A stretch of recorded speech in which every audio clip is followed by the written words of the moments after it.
सिंह लग्न की कुंडली हो और सप्तम भाव में अगर शुक्र स्थित है तो आपकी पत्नी बहुत ही समझदार मिलेगी। आपका भी फोकस अपने पत्नी के प्रति बहुत ज्यादा रहेगा। तृतीय भाव फोकस का भी भाव है। हमेशा दसम भाव होकर अगर शुक्र है यहां पर, यानी कि आप अपनी पत्नी से हमेशा राय लेकर कोई भी काम करेंगे। आपके पत्नी का राय बहुत अच्छा रहेगा, आप उससे आगे भी बढ़ेंगे। अगर आप व्यापार करते हैं तो मिलकर आप व्यापार करेंगे। और ये समझिए कि आपकी पत्नी आपको बहुत आगे भी बढ़ाएगी। कर्मेश होकर है, यानी कि कर्म में आगे भी बढ़ाएगी। अपना बाहुबल से तृतीय यानी पत्नी का भी आपकी उन्नति में बाहुबल रहेगा। आप दोनों एक तरह के भी काम कर सकते हैं। दोनों इंजीनियर हो, दोनों डॉक्टर हो, दोनों एक काम में कर्म भाव होकर है सप्तम में। लेकिन अगर नहीं भी एक जैसा है, अगर व्यापार कर रहे हैं, कुछ भी कर रहे हैं, तो समझिए आप पत्नी के सहयोग से आगे बढ़ेंगे। व्यवहार की अच्छी होगी, स्वभाव की अच्छी होगी, देखने में अच्छी होगी, सुलझी हुई इंसान होगी। अगर आपका जन्म सिंह लग्न में हुआ है और सप्तम भाव में शुक्र के साथ अगर सूर्य स्थित है, तो ये समझिए कि आपकी पत्नी आपको अच्छे रास्ते पर हमेशा लाने की कोशिश करेगी।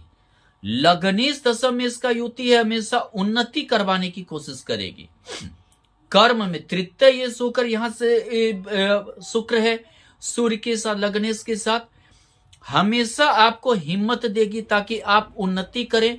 अगर आप जरा सा विचलित भी हुए तो समझिए कि आपको बहुत ज्यादा वो मदद करेगी और आपको उन्नति प्रदान करेगी, रोक टोक भी करेगी। आप अगर गलत करेंगे तो सूर्य जो है के कारण रोक टोक भी करेगी। हमेशा सही रास्ते पर लाने की कोशिश करेगी और उस कारण आप प्रगति भी करेंगे, काफी प्रगति करेंगे। ये समझिए कि विवाह के बाद आपका कर्म भाव सुधरेगा, आपका पराक्रम सुधरेगा, आपका समझिए मनोबल ऊंचा होगा। अगर आपका जन्म सिंह लग्न में हुआ है और सप्तम भाव में अगर शुक्र के साथ बुध स्थित है, तो ये समझिए एकादशी से होकर बुध स्थित है, दशम में से एकादशी की युति यहां हो गया बुध और शुक्र का। आप समझिए कि आपकी महत्वाकांक्षा इच्छा विवाह के बाद पूर्ति होना चालू हो जाएगा। आप अपने कर्म से उन्नति करना चालू कर देंगे, आप अपने पत्नी के सहयोग से उन्नति करना चालू कर देंगे। दशम से द्वितीय हो गया एकादशी से, यानी पत्नी आने के बाद आपका धन संचय की वृद्धि होने लगेगी। लेकिन यह मार्केश भी बुध है, और जो मार्केश में है, हो सकता है परिवार से आपको दूर रहना पड़े, आपके पत्नी का आपके परिवार से बहुत ज्यादा मनमुटाव हो, या ऐसा भी हो सकता है आपके पत्नी और आपके परिवार में के विचार में मेल नहीं खाए। और द्वितीय यश यहां अगर सप्तम भाव में हो सकता है कि पत्नी को कभी कभी दांत में, कंठ में, गले में, इन सभी में समस्या हो, जबड़े में, इन सब चीजों में समस्या आए, दर्द आए, जो भी हो।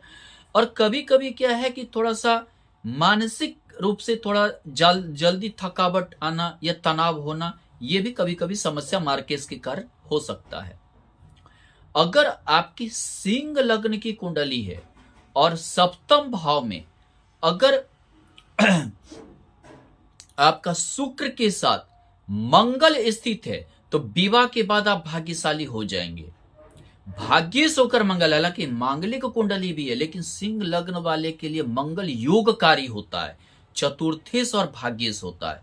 यानी भाग्येश आ गया सप्तम भाव में, विवाह के बाद आप भाग्यशाली हो जाएंगे। चतुर्थ से चतुर्थ मंगल हो गया, चतुर्थ दशम का योग है, आप बिजी भी हो जाएंगे। क्या चीज में? अपने काम में बिजी हो जाएंगे। चतुर्थ होकर मंगल है, यानी चतुर्थ से चतुर्थ आप अपना घर बनाएंगे, विवाह के बाद आप अपना घर बनाएंगे। हालांकि मंगल मांगलिक है, तो आप पत्नी थोड़ा सा क्या है, अड़ियल प्रवृत्ति की होगी, ज्यादा चिड़चिड़ापन पत्नी में रहेगा, ज्यादा गुस्सा रहेगा, चिड़चिड़ापन रहेगा।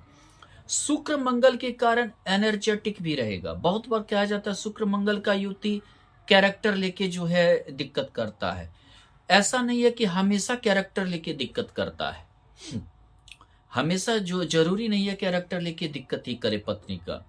ऐसा भी हो सकता है कि मंगल ऊर्जा है और शुक्र इच्छा है भौतिक सांसारिकी का, तो इस चीज में आपकी पत्नी ज्यादा जो है जोर लगाए। अब मतलब कि इच्छा की पूर्ति के लिए ज्यादा जिद्दीपन हो, ज्यादा जोर लगाए, ज्यादा मतलब वो उसमें ऊर्जा लगाए, ऐसी संभावना आपका जीवन साथी में हो सकता है। लेकिन ये ऊर्जा मंगल योग कार्य होने के कारण ये ऊर्जा आपके लिए वरदान साबित होगा। मांगलिक कुंडली होने के बावजूद भी मंगल का असर आप पर कम रहेगा। आपकी अगर सिंह लग्न की कुंडली है और सप्तम भाव में अगर शुक्र के साथ गुरु स्थित है तो आप प्रेम विवाह करेंगे, जाना पहचाना घर में शादी होगा, प्रेम विवाह होगा, बहुत अच्छा आपका चलेगा। आपके ससुराल से आपका बहुत अच्छा संबंध रहेगा, लेकिन ससुराल के प्रति खर्च हो सकता है बहुत ज्यादा आपको करना पड़े। आपकी पत्नी मायके के प्रति बहुत ज्यादा आपके ध्यान दे, आपके परिवार के प्रति कम, मायके के प्रति ही बहुत ज्यादा ध्यान देना शुरू कर दे। ऐसा हो सकता है कि जो है समझिए कि आपको अपने जो है ससुराल से दिक्कतें भी आना चालू हो जाए, या ससुराल के कारण ही आपकी ज्यादा जो है दिक्कतें हो। लेकिन यहाँ पंचमी जो है सप्तम भाव में है, आपका प्रारब्ध विवाह के बाद बलवान होगा। आपका समझिए कि प्रारब्ध बलवान होगा, आपको भोग की मतलब कि ज्यादा मतलब समझिए कि भोग आपका ज्यादा मतलब ये होना चालू होगा। आप समझिए कि अपने पत्नी या जैसे कि आपका कोई समझिए महिला मित्र है, उसके जो है राय से या उसका प्रेरणा से आप आगे बढ़ें और उन्नति की ओर जाएं। उसकी प्रेरणा आपको उन्नति की ओर ले जा सकता है। अगर सिंह लग्न की कुंडली है, सप्तम भाव में शुक्र के साथ शनि स्थित है, तो आपका जीवन साथी सेम उम्र के का होंगे, यानी हो सकता है आप दोनों का उम्र बराबर हो, या ऐसा भी हो सकता है कि आपको आपसे बड़ी लड़की से शादी आपकी हो, आपसे उम्र में वो बड़ी हो। दूसरी बात क्या है कि यहां षष्ठेश होकर शनि है, तो थोड़ा सा पत्नी में रोग की भी समस्याएं आएगी। शनि के कारण गठिया, पैर के मांसल भाग में दर्द, कमर में परेशानी, इन सभी चीजों से आपका जीवन साथी जो है जूझेगी। लड़का है तो उसकी पत्नी जूझेगी, लड़की है तो उसका पति जूझेगा, इन सभी समस्याओं को लेकर। यहां सप्तमी भी शनि है, सौगरी हो गया, लेकिन शनि में दिशा बल है, बहुत ही मैच्योर्ड होगी, जीवन साथी बहुत ही मैच्योर्ड होगी। अगर लड़का है तो ये समझिए कि आपका जीवन साथी लड़की बहुत ही मैच्योर, आपसे ज्यादा मैच्योर्ड होगी। लड़की है तो आपका जीवन साथी पति बहुत ही मैच्योर्ड होगा। शनि यहां पर पंच महापुरुष में से एक योग ससयोग बना रहा है, दिशा बल भी है, यानी समझिए आप अपनी पत्नी के मैच्योर्डता के कारण आगे बढ़ेंगे। उसका जो है मैच्योर्डता और संघर्ष का भाव सप्तम में होना कि पत्नी आपसे ज्यादा संघर्ष करेगी, आपका जीवन साथी आपसे ज्यादा संघर्ष वाली होंगे। हो सकता है कि वो जॉब करे, नौकरी करे और सफल भी हो। अगर आपका जन्म सिंह लग्न में हुआ है और सप्तम भाव में शुक्र के साथ राहु स्थित है, तो महत्वाकांक्षा बढ़ जाता है। राहु के कारण क्या होता है, शुक्र असंतोष होता है, जीवन साथी को असंतोष रहेगा, हमेशा भौतिक सुख की प्राप्ति की कामना करते हैं ऐसे व्यक्ति। उन्हें बहुत ज्यादा भौतिक सुख चाहिए, बहुत ज्यादा पैसा चाहिए, बहुत ज्यादा ही चाहिए। उसके लिए मतलब वो आपको हमेशा कर्म भाव होकर शुक्र है तो हमेशा काम की ओर प्रेरित करेंगे, हमेशा ऐसे काम की ओर जिससे कि बहुत ज्यादा पैसा आए, बहुत ज्यादा धन आए, बहुत ज्यादा इस चीज की ओर हमेशा थोड़ा सा आपके पीछे लगी रहेंगी। तृतीय ये शुक्र है वो भी राहु के साथ, और राहु की वहां दृष्टि भी हो गया, एकादश भाव में भी दृष्टि हो गया।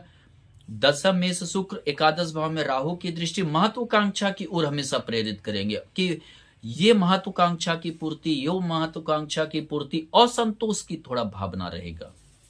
अच्छी तो रहेगी लेकिन व्यवहार से असंतोष वाली हमेशा भावना रहेगा। अगर आपका जन्म सिंह लग्न में हुआ है और चतुर्थ भाव में अगर शुक्र के साथ अगर केतु स्थित है, तो ये समझिए कि आपकी पत्नी पहले तो बहुत ज्यादा आप पे ध्यान देगी, बहुत आपको समझाएगी, ये करेगी, मतलब कि आगे बढ़ने के लिए, हर चीज बढ़ने के लिए। अगर आपने ध्यान नहीं दिया तो आपको छोड़ देगी फिर वो अपने पर ध्यान देगी, अपने आगे बढ़ने पर ध्यान देगी। आपको बिल्कुल समझिए कि नेगलेक्ट करना चालू कर देगी, हमेशा आप उसके नेगलेक्ट को झेलना चालू वो होगा।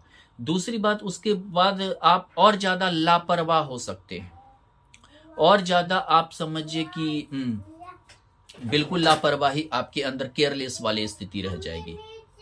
इसी के लिए अगर शुक्र और केतु स्थित है तो पत्नी की बातों पे आप जरूर ध्यान दीजिए, नहीं तो आपका केयरलेस वाली स्थिति आपके अंदर आएगा, और जिसके कारण आपको जो है दिक्कतें होंगी, काफी परेशानी होगी, आपका वैवाहिक जीवन अच्छा नहीं चलेगा।